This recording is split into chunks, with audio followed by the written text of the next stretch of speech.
las realidades en busca de la verdad.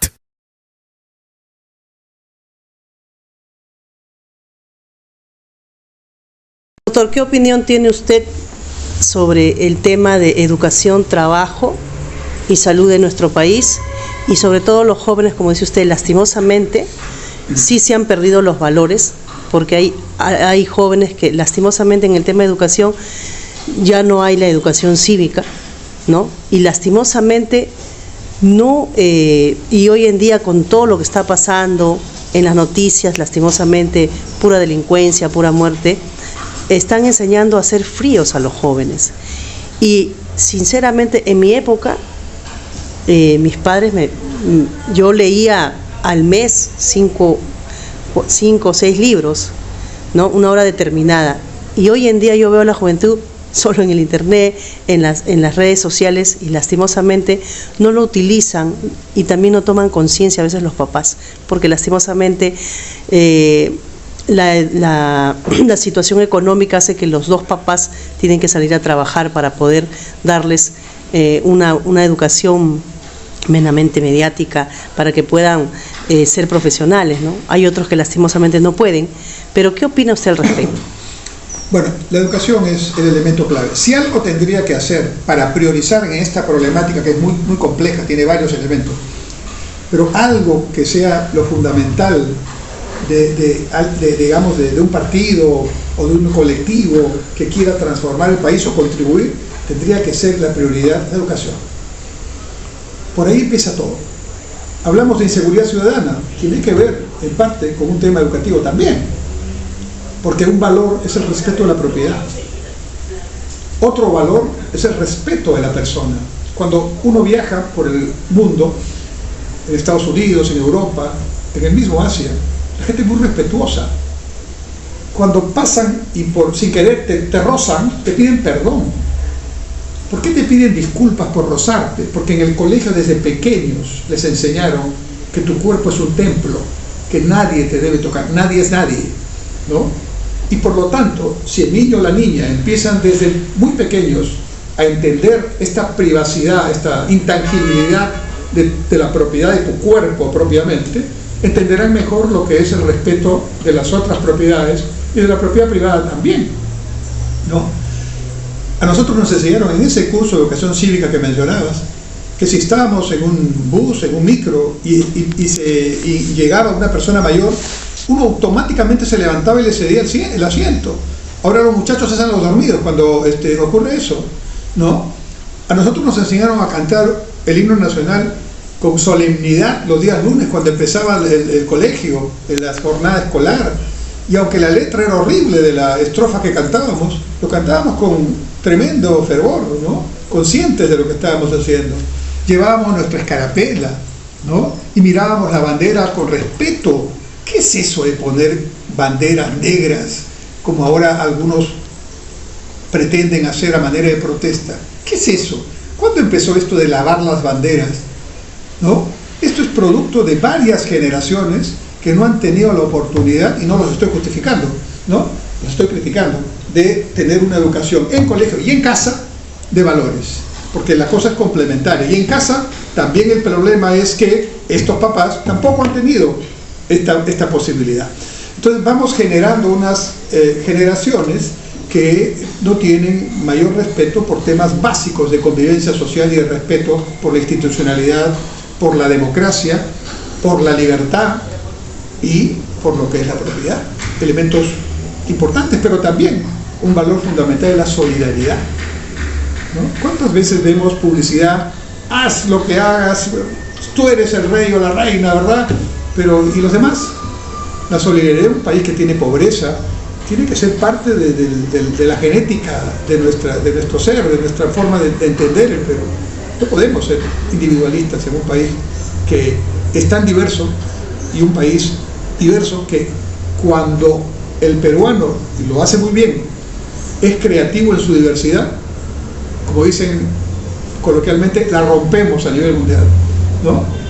El éxito de nuestros cocineros, Gastón y otros, ¿no? Y ahora son miles, felizmente, no es tener solamente buena sazón y buena cocina, es un elemento de identidad, la identidad en medio de la diversidad. O sea, la diversidad convertida en un activo, en una fortaleza. Yo soy bueno en la comida porque el Perú tiene N formas de ingredientes que vienen del Asia, del África, de Europa, y aquí los hemos combinado y hemos generado algo absolutamente nuevo, que no es ni la cocina francesa líder otrora a nivel mundial, ni la cocina italiana, ni la mexicana, ni la japonesa, es la cocina peruana. Lo principal entonces de la gastronomía y de los Gastón y de las Gastonas, ¿no?, es que han imbuido una identidad y un orgullo de esa identidad basado en un conocimiento ancestral de 5.000 años y basado en otro elemento, que es una lección importante para el resto de los peruanos que no somos cocineros, ¿no?, es que no basta saber hacer las cosas, hay que hacerlas si queremos triunfar a nivel mundial, tal como lo quiere el cliente. Entonces aquí comemos bien taipá, ¿no? Sírvame como en carretera, decimos, ¿no? Pero un comensal en el mundo que tiene una cultura diferente, que está cuidando el peso porque si no va a tener problemas, ¿no?, come gourmet, come mucho más, menos cantidad y más calidad. Y entonces un plato que aquí puede ser un arroz con pollo extraordinariamente que sirve para 4 y que lo come uno, ¿verdad? Sin embargo, es un plato mucho más pequeñito que en lugar de valer 50 soles o 30 soles o 20 soles o 15 soles vale $50.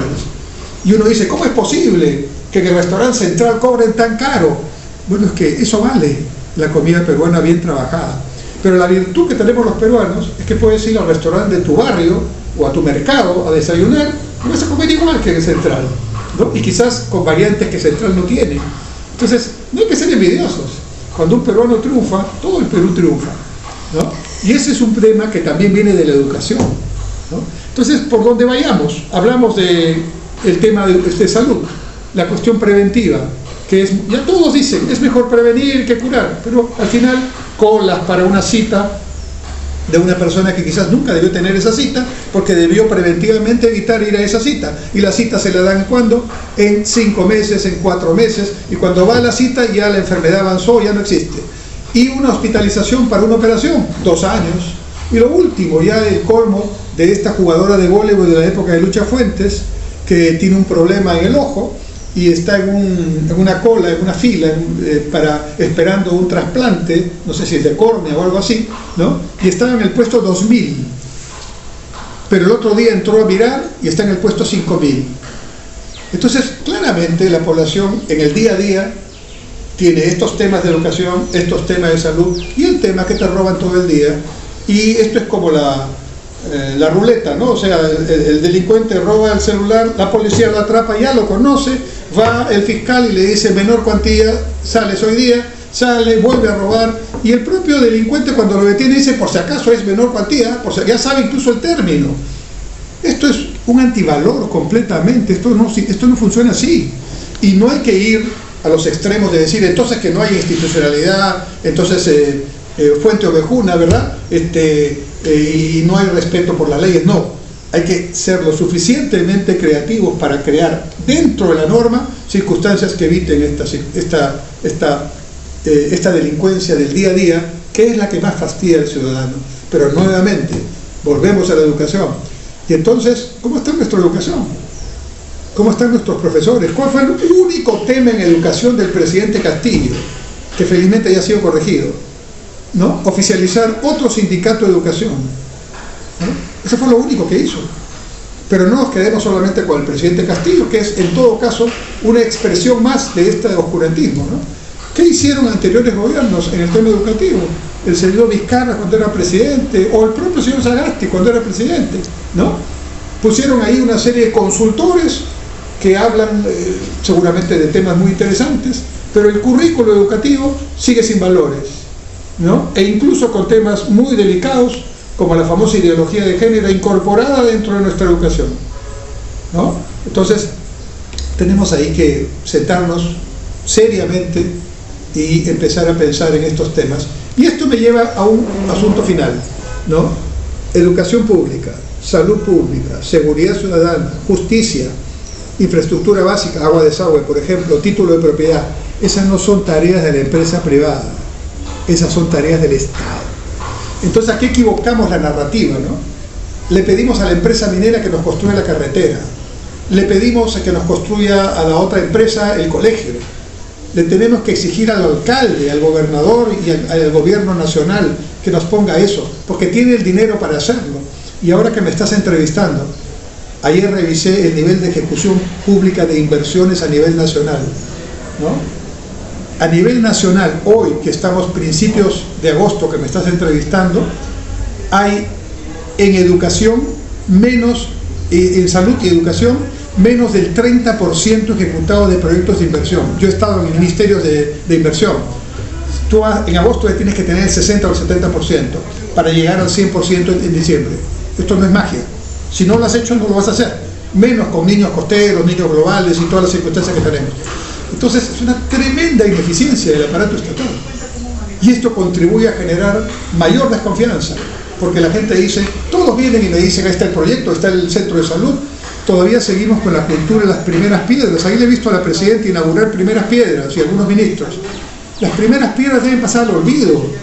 Lo que tienen que inaugurar es la obra e involucrar a la población en el desarrollo de los estudios previos a la obra para que sea consciente del avance y vigile.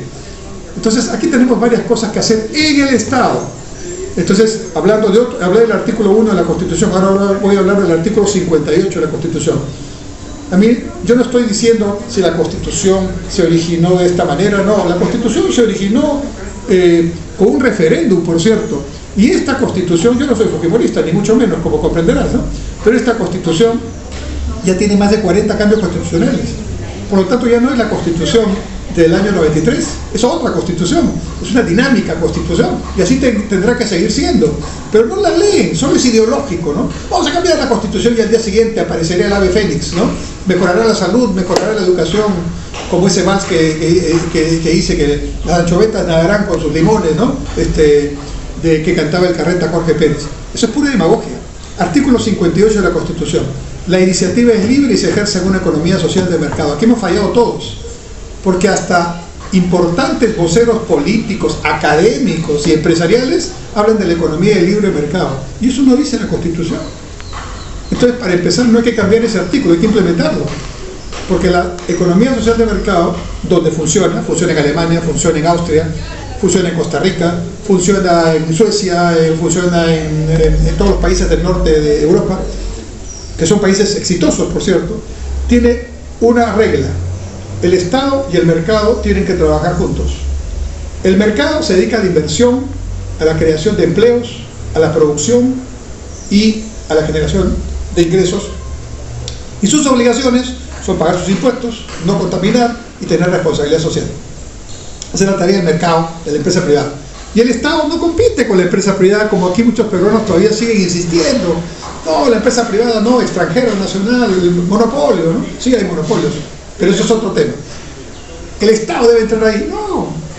Dígame una empresa estatal exitosa en todos estos países donde podemos ver. Dígame un país donde esa frase del señor Cerrón, Valdemara, el congresista, que preguntado y exigido, dígame pues que quiere cambiar de la Constitución, dijo en un discurso por ahí en el Congreso, queremos una economía estatal de mercado. Eso no existe. No existe en ninguna parte del mundo, no existe ni teoría ni práctica para poder verlo.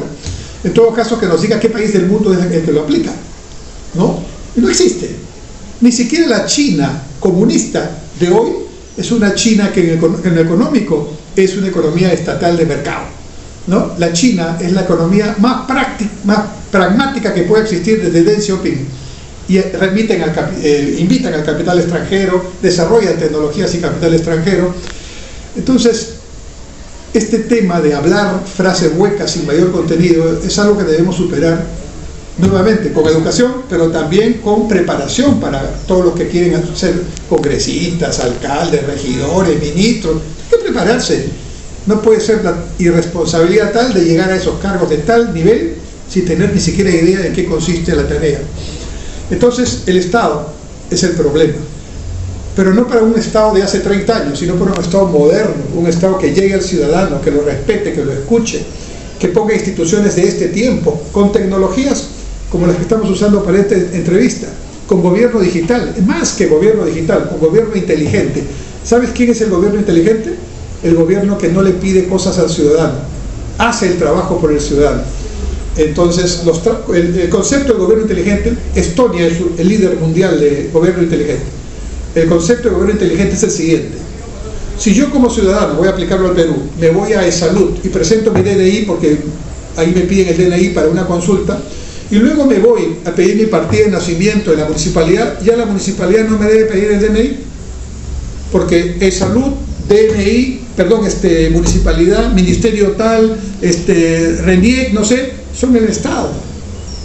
Y la clave tecnológica para tener un gobierno inteligente es que todas las estructuras de hardware y de software sean abiertas y conversen, y el Estado sea uno solo, se interconecten, el blockchain, que le llaman las cadenas estas famosas que intercambian información. Muy bien, entonces eso tiene Estonia, ya existe.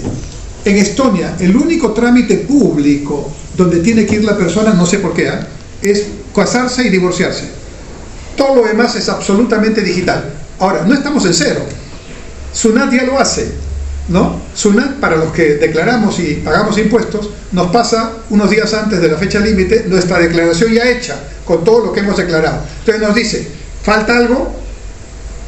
Si no falta algo, print, un segundo, ya está hecha tu declaración y pagas lo que tienes que pagar, o no pagas y que no corresponde así, ¿no? Ese es el RENIEC ya lo hace. Por eso es que RENIEC, cosa curiosa, ¿no?, es la primera institución en la opinión pública de mayor respeto, ¿no? ¿Por qué? Porque ya automatizó todo, ya le liberó de problemas al ciudadano. Entonces el Estado tiene que estar en esos cambios, pero para eso tiene que tener un rumbo. El rumbo lo tienen que dar los líderes, los partidos, las instituciones, los poderes del Estado, la academia. Yo te estoy hablando desde una universidad. La academia también tiene una gran responsabilidad. Se ha, autorrestringido a sus tareas internas. Ya no opina, ya no genera debates. ¿Cómo hubiera sido el Perú del siglo XX sin los debates, ¿no?, que se hicieron en la universidad, en las universidades, en ese momento, entre esos líderes, entre ese Mariátegui, ese Haya, ese Belaúnde? ¿Qué hubiera sido el Perú del siglo XX sin esos debates? No, es la universidad la que tiene que poner también su cuota de investigación, su cuota de opinión. Son muchos temas. Para finalizar, doctor Enrique Cornejo, quisiéramos su opinión. Como dice usted, no hemos cumplido 202 años de independencia, pero tenemos 5.000 años más, como dice usted, que mucho que aprender y mucho que dar, ¿no? Porque hoy yo recuerdo los héroes, Miguel Grau, todos lucharon por defender lo que hoy en día nosotros vivimos y tenemos, y a veces algunos políticos o representantes se olvidan, ¿no?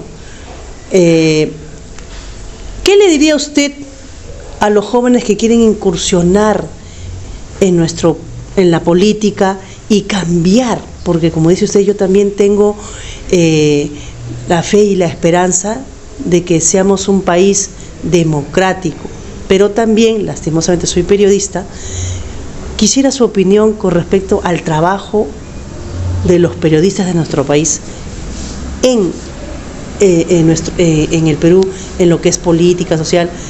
¿Cómo ve usted el trabajo de los periodistas actualmente? Bueno, empecemos por lo último y terminamos con el mensaje para la juventud. Yo respeto mucho a los periodistas. Es más, en los años 80 hice las veces de periodista económico y hasta me gané algunos premios de periodismo económico, cuando todavía el periodismo económico no era una especialidad como tal. Entonces algunos economistas éramos llamados. Yo fui entrevistado muy jovencito, a los 21 años, por don Alfonso Tealdo, ¿no?, de su programa en un canal de televisión que tenía todos los días, y luego el domingo en su programa Pulso. Era un periodista muy incisivo y que le gustaba mucho, digamos, interpelar al entrevistado, ¿no? Y yo, que hablaba en ese tiempo un poquito más rápido, imagínate cómo hablaría de joven, porque ahora hablo rápido, imagínate, hablaba también rápido. Entonces coincidimos en la primera entrevista. Me entrevistó sobre la Bolsa de Valores de Lima.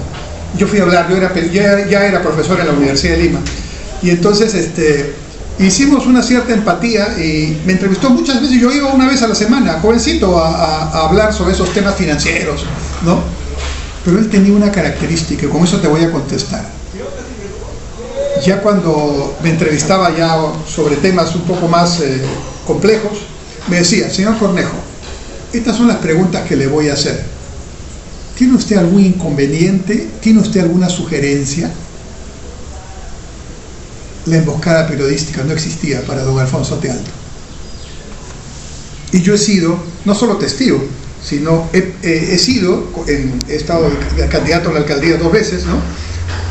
Yo he tenido esa situación de emboscada periodística, donde te invitan supuestamente para hablar de tu programa y terminan haciendo lo que la producción o lo que, en fin, X, Y han pensado. Entonces, siendo el periodismo y yo siendo un profundo demócrata, yo no creo en ninguna forma de direccionar el periodismo ni la línea editorial. Creo que eso es una parte fundamental de la democracia y la libertad.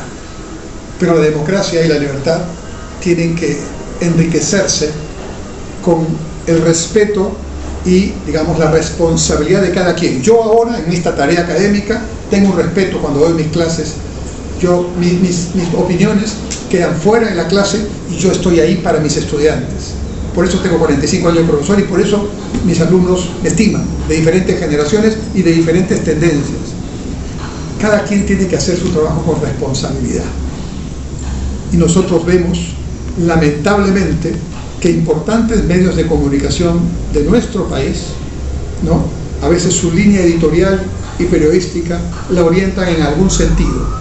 Ya no están informando solamente, ya están generando una opinión con algún interés particular, de grupo, de partido, o vaya usted a saber qué. No es la publicidad la que manda la línea editorial. Con el mayor respeto, he sido ministro de Transportes y he ayudado a muchísimos medios de comunicación cuando habían indicios, Humala de por medio, que ya empezaba a hacer su campaña, de que iban a tomar los medios de comunicación. Soy un profundo defensor de la libertad de expresión, pero toda libertad tiene su responsabilidad. Había un famoso norteamericano que decía: así como hay una estatua de la libertad en un océano de los Estados Unidos, en el otro océano debería haber una estatua de la responsabilidad. Creo que ese es el equilibrio que nuestros periodistas deben buscar. Y la autorregulación, nada de regulaciones desde el Estado, porque eso termina en dictadura o termina en pensamiento único. No, el periodismo tiene que hacer su tarea, el periodismo de investigación tiene que hacer su tarea, pero ¿por qué no un poquito de humildad y de recordar lo que sus viejos maestros les enseñaron? Ahora voy con la juventud. A nuestros jóvenes, con quienes estoy siempre alimentándome en mis clases diarias aquí en San Marcos, les quiero decir algo. Sé que las noticias, sé que el ambiente no es muy bueno para que ustedes digan: vamos a actuar en política. Pero quiero decirles algo. De las grandes crisis y de los grandes problemas no se ha salido con situaciones fáciles. Y de esas situaciones complejas es donde surgen las revoluciones, en el buen sentido de la palabra, los nuevos liderazgos. No hay liderazgo que haya surgido, importante digo, ¿no?, en medio de la tranquilidad. Siempre ha surgido en medio de la pobreza, de las crisis políticas, de situaciones de violencia extremadas en el mundo. Esa es la historia mundial. Los necesitamos. Los necesitamos. Y dentro de poco ya no vamos a estar. Así que ustedes mismos van a tener que, quieran o no, tomar la posta. De nosotros solo tomen la experiencia. Si la quieren tomar, vean nuestros errores, nuestros aciertos, que hemos tenido de todo, y nuestra disposición de muchos como yo de seguir aportando en ese sentido. Pero no duden, tomen sus decisiones, asuman sus responsabilidades, no tengan miedo y sobre todo no teman equivocarse, porque el error es parte del aprendizaje, del camino del aprendizaje, y en ese camino ustedes tienen que tomar la posta ya. Los necesitamos. Gracias. Bueno, fueron las palabras del doctor Enrique Cornejo Ramírez, vicedecano de Investigación y Posgrado, director de la Unidad de Posgrado en la Universidad Nacional Mayor de San Marcos, en la Facultad de Ciencias Administrativas. Muchísimas gracias por su tiempo y hasta otra oportunidad. Muchas gracias a ustedes. Hasta entonces.